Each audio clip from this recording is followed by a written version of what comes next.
So tonight's talk is called Wholehearted Living. Once when the Buddha was traveling through a villager came to him and said, "Why are you so radiant? Are you a god?" And the Buddha answered simply, "No, I'm awake. I'm awake." So the talk tonight is an exploration of what it means to be fully alive, what it means to be wide awake, with an element of joy in that awakefulness, maybe even radiant like the Buddha. So I thought we could start with some broad questions and then look for ideas about how we might respond to those questions around wholehearted living, not necessarily to frame answers, but to invite reflection and remembering what we know, that which is radiant inside of us, but which we may have forgotten. And as always, see what's useful here tonight, what resonates, if anything. If it's not useful, let it go. You might notice if there's a little kernel of truth or a word that speaks to you, or curiosity evoked. And you might also notice what perceptions are arising throughout the rest of our time here together tonight. So to begin, the first question, how do we live wholeheartedly in this attention-grabbing economy where the dings of your digital devices with the rampant advertising, the ceaseless news that flows with often a sense of ongoing crises, and the events of our lives, all of them vying for our attention with things we need to do, want to do, have to do. How do we live wholeheartedly with this being human? This being human, of course, gives rise to uneasiness at times, apprehension, fear, both individually and collectively. How do we live wholeheartedly with mind states like fatigue, like anger, despair, confusion, sorrow? And how do we care wholeheartedly for this relative body, yours and mine, that's right here, and the collective body of beings on the earth and the planet itself? And particularly given that each of us has a finite amount of energy available to us in any given moment or given day that also vacillates, how do we expend that energy? So maybe we'll start there. We'll start with that question about finite energy because it's really critical to all the rest of the questions around wholehearted living. You may remember that the Buddha's Eightfold Path, freedom from suffering, includes an element that's related to energy, and that's the one of wise effort. And wise effort is classically associated with working with the mind in meditation, but it also applies to working with mind states in daily life. So broadly speaking, we could say that wise effort means that we are directing our attention away from anything that is not helpful, unskillful, the states that don't serve us, like hanging on to things, like aversion, trying to get rid of that which we don't want, or delusion, and turning towards the qualities that do serve us, like generosity, or the heart practices of kindness and compassion. Wise effort doesn't preclude experiences of regret or betrayal or thoughts that are contracting or obsessive or limiting. Rather, it's more about seeing, oh yes, I'm human. These thoughts, these feeling states will arise, And when they do, awareness simply means that there's an opportunity to see the suffering that's here. This is the human experience of regret. Betrayal feels like this. So awareness broadens the perspective, much like maybe you experienced in the walking practice tonight with the opening of the eyes to the limits of the periphery. What's seen? What's noticed? What are you aware of? And awareness has this capacity to shatter our habitual tendencies that cause us to take sensory data, emotional reactions, and conceptual processes as concrete realities. And maybe it also allows some compassion to arise for this being human. And maybe it also may offer some clarity around any story that's got us hooked or snagged, where the suffering occurs. And what we know is that energy will follow your attention. Wherever your attention goes, the energy will flow. The Buddha suggested that we could channel this precious resource of energy in 4 different ways. And all of them are wise exertions of effort to support our well-being, both individually and collectively. And really to practice these 4 is to make a habit of intentional awareness. Again, noticing, where's my attention now? Because that will require energy. The energy will go wherever the attention is. And of those 4 wise exertions, 2 are aimed at moving away from the unskillful mind states that arise, and 2 are aimed at moving toward that which is wholesome. The first wise exertion of effort is called guarding. And it refers somewhat to setting boundaries, to guard against the arising of unskillful states of mind, like clinging. We might, for example, say no to a request that we can foresee doesn't support our well-being, is not wholesome. And the second wise effort is abandoning any unskillful state of mind that has already arisen, letting go of that which is not serving us in any way. Maybe it's a habit that we've developed somewhere along the way that we've gotten used to, but we don't think too much about anymore. But now we are aware that it doesn't serve us. And so we have an intention to abandon that habit. One example might be checking social media regularly, or your phone every time it dings. Can we just notice the impulse to respond and abandon it? Let it go, and maybe take a couple of deep breaths instead. And with this practice particularly, give yourself a large dose of compassion, because often we're working with a habit life that has been well established or deeply entrenched over a long period of time. So be patient with yourself, kind to yourself. Because we all know that when we're not very conscious or awake in our lives, we're prone to walk some very old and tired pathways.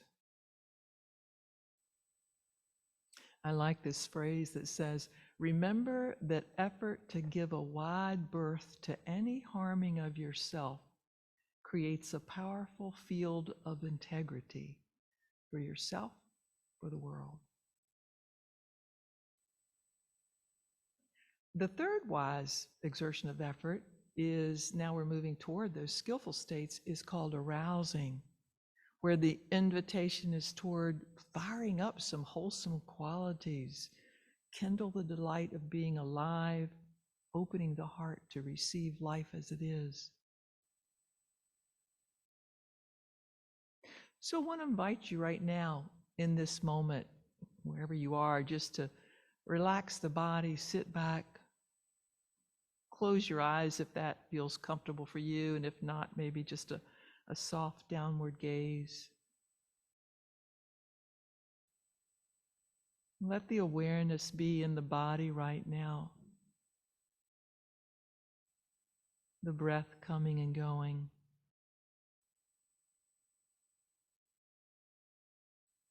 The hearing. Sensations inside, at the body and at the surface of the body. Air on the skin.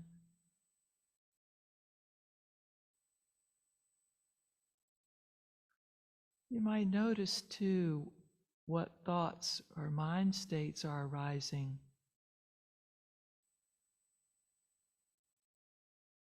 And if any of them are less than beneficial, noticing that as well without judging.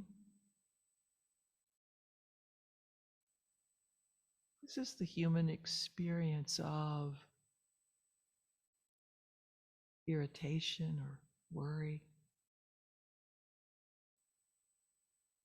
sleepiness.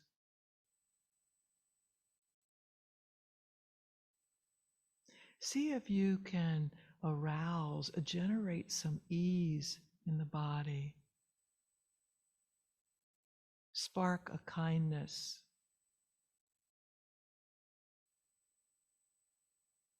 Of patience or gratitude.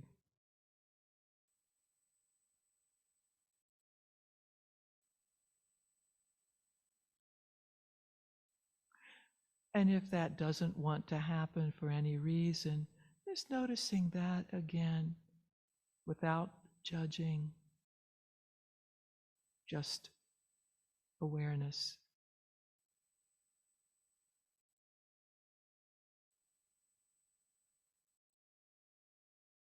And if you can kindle kindness or compassion,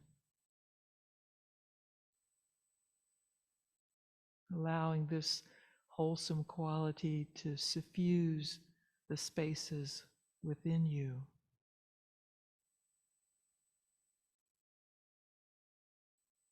Around you.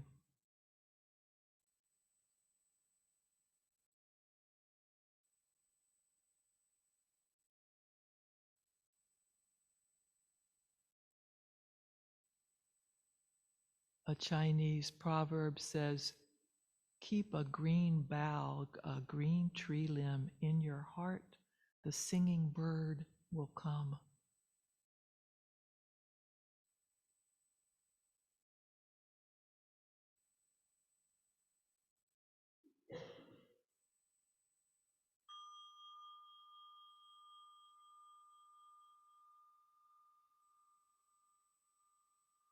So a practice of arousing that which is wholesome, that which is skillful, for the sake of our well-being.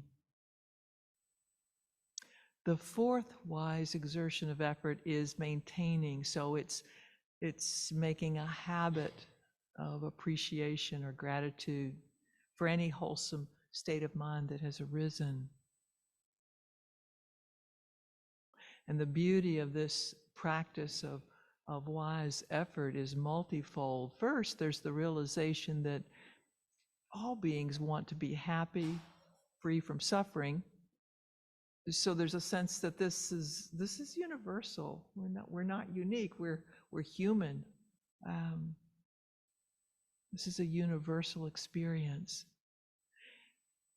And second, like any habit that receives regular attention or direction, it becomes a more natural, easeful response. It gets embedded in the brain like a newfound companion. And third, we're not separate.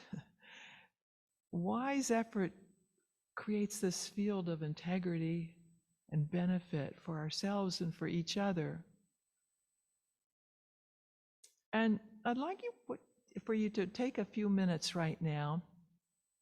In your mind, just think of experiences in your own life where you can remember maybe a couple of exquisite examples where someone said, did, or acted in a particular way that had a profound impact on you in terms of a wholesome, skillful quality that changed you in some way, that maybe gave you some intention to shift direction. And take a minute or two right now just to grab that pencil and paper and jot down a couple of experiences.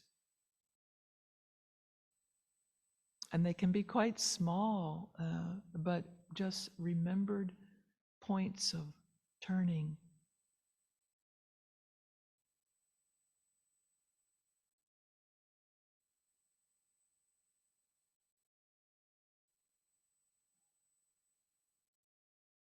And you might note in your memory what experience was evoked, what thoughts arose,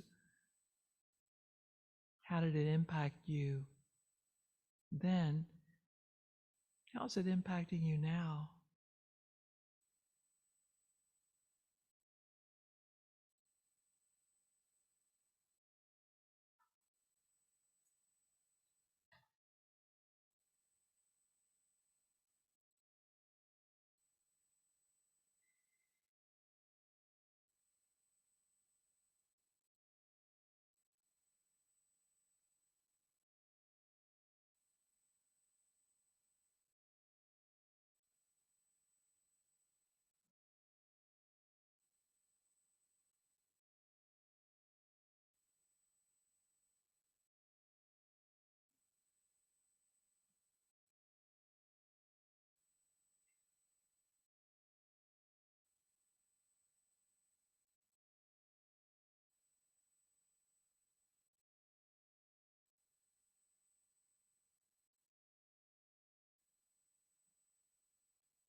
One teaching from the Buddha that relates to wise effort is the story of the follower who once played a lute, but now spent all of his time determined to practice with great fervor to the point of where his feet were bleeding from excessive walking. But because the man once played a lute, the Buddha asked him to remember how he tuned that stringed instrument to create music. And of course the man said, well, you wind the strings just so, not too tight, not too loose, just the right amount to create music. And of course he's relating that to our efforting, to the wise exertion of effort, not too much, not too little. And can't we feel that in the body sometimes? When it's too tight, there's a tension, there's a tightness in the chest, sometimes the breath gets short. Maybe we're striving with some kind of measurement for ourselves, much like this follower, or comparing mind, maybe, or a busy mind, a rushing mind. And when the effort is too loose, there's a sense that we're maybe not engaged, maybe not, we don't have confidence, we don't have optimism, we're a bit resigned. So there's a laxity to the experience. Sometimes if you notice a lot of fearful or angry or judgmental thoughts arising, then likely there's too much tightness. And if we find ourselves continually making poor choices about what to take in, whether it's food or sleep or social media or exercise or Netflix, then maybe we're being too loose. We also know that, as with any stringed instrument, the environmental factors are large, and they can determine the level of this tuning and the best way to bring an instrument back into tune. So finding a balance in practice and in life might be quite different depending on environmental circumstances, whether you're on vacation or moving or going through a divorce or after the loss of a loved one. And in fact, sometimes even the expectation of needing to be in balance all the time is too tight. It's too tight of a stringing. One of the benefits of this practice of just noting what's arising and how we expend our energy in this arena is that we see the subtle shifts between pleasant and unpleasant. We see how emotions, some viewed as negatives, others as positive, can coexist nestled right up next to each other. Sometimes if we're caught in, for example, gloominess or weariness, we can even ask the question, is it possible to connect to joy right now in the midst of this? Maybe just by looking at the leaves of a tree or walking outside. Can I touch delight even for a few seconds? Make space for a little joy. And the practice with wise effort here is to get to know our own tuning, because for each of us it's different. We've each got symptoms of sluggishness or repression or striving. So we learn when to loosen, when to tighten. It's been said, and you can sort of check this out, it's been said that those who are prone to striving often believe they're not trying hard enough. I see a couple of head nods out there. And those who are prone to laziness often think they need more rest. So investigate your lute body with curiosity and with compassion. And just like a lute, practice can't do anything for us until we pick it up and play with it. So the last question for the talk this evening, what does it mean to live wholeheartedly in a world where we tend to hang on to a natural but impossible expectation that conditions please remain stable?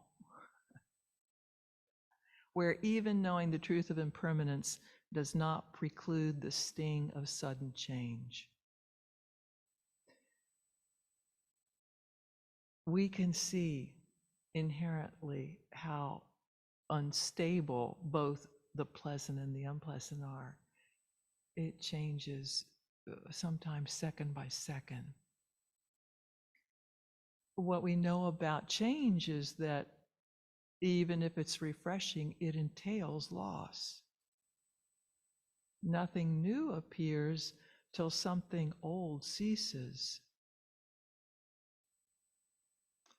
A Japanese Zen master from the 12th century wrote long ago that impermanence is Buddha nature. Impermanence is not a problem to be overcome with diligent effort on the path. It is the path. Impermanence is a way of embracing and appreciating, especially the condition of impermanence and loss, because all conditioned things have the nature of vanishing. So, in a strange way with words here, impermanence is permanent. The ongoing process of living, dying, time. The passageway to joy or to happiness is the freedom to love without attachment. This story about the Thai forest monk Ajahn Chah might help shed some light. Some of you have heard this before, and if it's familiar, listen to see if there's anything you haven't heard. So a Buddhist psychotherapist, Mark Epstein, relates this story in a book called The Trauma of Everyday Life. He's asked Ajahn Chah to explain the Buddhist view of impermanence. So Ajahn Chah holds up a glass of water and says, "I love this glass. It holds the water admirably. When the sun shines on it, it reflects beautifully. When I tap it, it has a lovely ring. Yet for me, this glass is already broken. The wind knocks it over, my elbow knocks it off the shelf.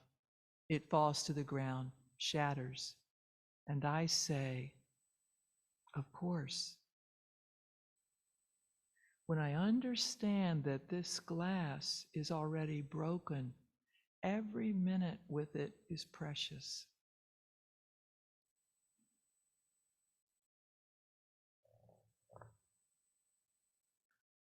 A contemporary poet, Ellen Bass, writes in a poem called "If You Knew," about impermanence, reminding us, much as Ajahn Chah does, that each life, every life, is both brief and precious. Here's her poem. What if you knew you'd be the last to touch someone? If you were taking tickets, for example, at the theater, tearing them, giving back the ragged stubs, you might take care to touch that palm, brush your fingertips along the lifeline's crease. When a man pulls his wheeled suitcase too slowly through the airport, when the car in front of me doesn't signal, when the clerk at the pharmacy won't say thank you, I don't remember that they're going to die. A friend told me she'd been with her aunt. They'd just had lunch, and the waiter, a young man with plum black eyes, joked as he served the coffee, kissed her aunt's powdered cheek as they left. Then they walked half a block, and her aunt drops dead on the sidewalk.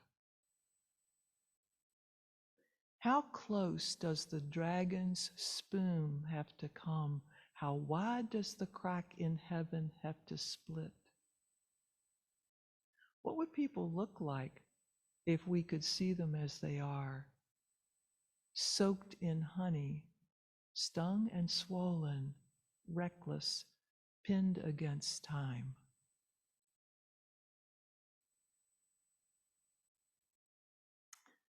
So the last question is, can we live wholeheartedly in the truth that everything changes everything? I'll say that again. It's a little confusing.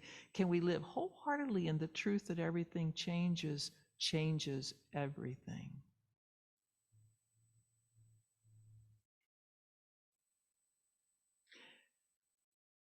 So in this season of harvest, just before Thanksgiving, with gratitude for all the gifts of life, for the precious beings that are here, in our communities on this planet. I'll close with one last poem by W.S. Merwin, which is entitled Thanks. Listen, with the night falling, we're saying thank you. We're stopping on the bridges to bow from the railings. We're running out of the glass rooms, our mouths full of food, to look at the sky and say thank you. We are standing by the water, thanking it, standing by the windows, looking out in our directions, back from a series of hospitals, back from a mugging after funerals. We are saying thank you. After the news of the dead, whether or not we knew them, we are saying thank you. Over telephones, we are saying thank you. In doorways, in the backs of cars, and in elevators. Remembering wars and the police at the door and the beatings on stairs, we are saying thank you. In the banks, we are saying thank you. In the faces of officials and the rich and all who will never change, we go on saying thank you, thank you. With the animals dying around us, taking our feelings, we are saying thank you. With the forests falling faster than the minutes of our lives, we are saying thank you.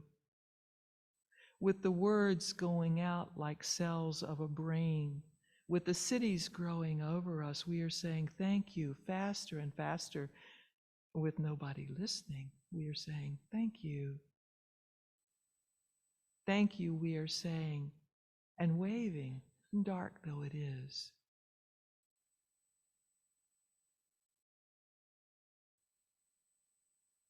So living wholeheartedly, moment to moment, with impermanence, rising, falling. Thank you for being here tonight and on Zoom. Thank you. And I wanted to take a few minutes that we have left here just to allow you to maybe voice something you've written tonight or an observation you've had around this topic of living wholeheartedly. Anybody want to share what you maybe wrote a little earlier?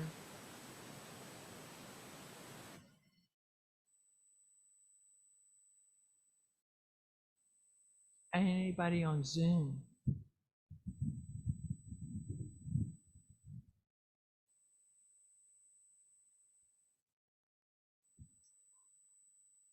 If you're on Zoom, if you want to just unmute yourself and speak out, that would be great.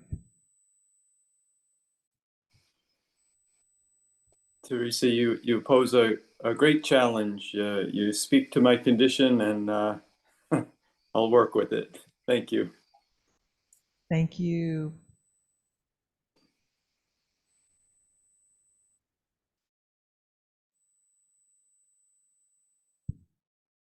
Anybody inspired by something someone did that was quite profound, a small gesture that had a great impact on you?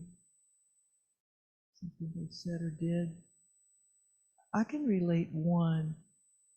This was a few years back. Many of you know Susan Stone, a beloved teacher here at IMCC, and she was in the midst of a move, and I was helping her with that. And in the middle of moving on a hot, weary day, she suddenly paused and said, "Teresa, there's a fly." And sure enough, there's a fly on the window. And she pauses and goes and gets a tissue and very carefully places it over the fly. And in her palm, she takes that fly to the outside door and releases it. I won't forget that moment, that gesture of kindness. What's happened to you that you won't forget? I don't think I can go very far with this because we're tethered here, Laura. Can I come to you? Absolutely. Okay, so this is many years ago as well, and a renowned meditation Buddhist teacher came to a place where I was and was only going to be there for a short time, and a woman asked a question. It went on and on and on, and I was sitting, getting more and more tense, more just gritting my teeth, finish, so that this teacher could answer. It was interminable. I can feel the pain now. She finished her question, and he asked her to clarify a point.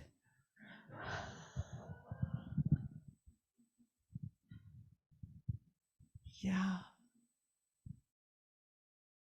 People, we have an impact on each other. We do. So don't forget that. Yes, please come on up, because I can't take this to you. Thank you, Sheila. So I had this like life-changing moment. It was in Atlanta. It was a diversity seminar, and it was this Dr. Charles King, who was a friend of Martin Luther King, not related. And he was very old. I mean, I think he was in his last stages, bad health. But I was actually with a bunch of coworkers, and we were, whatever, we were all coworkers, friends.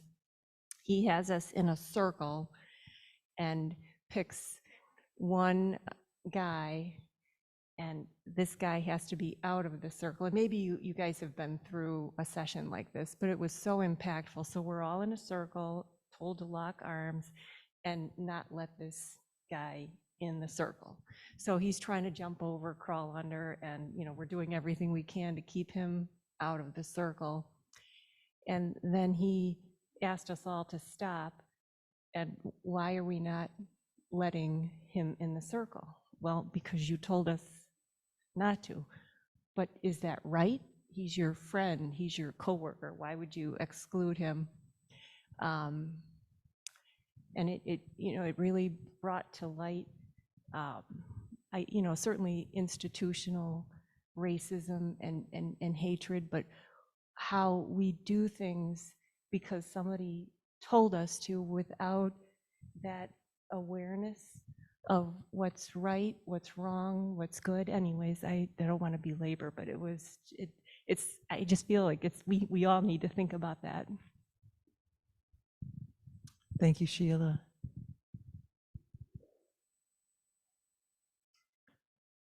So it is 8:30, so we will close for the evening. Thank you all for your being and your practice, your presence. Thank you.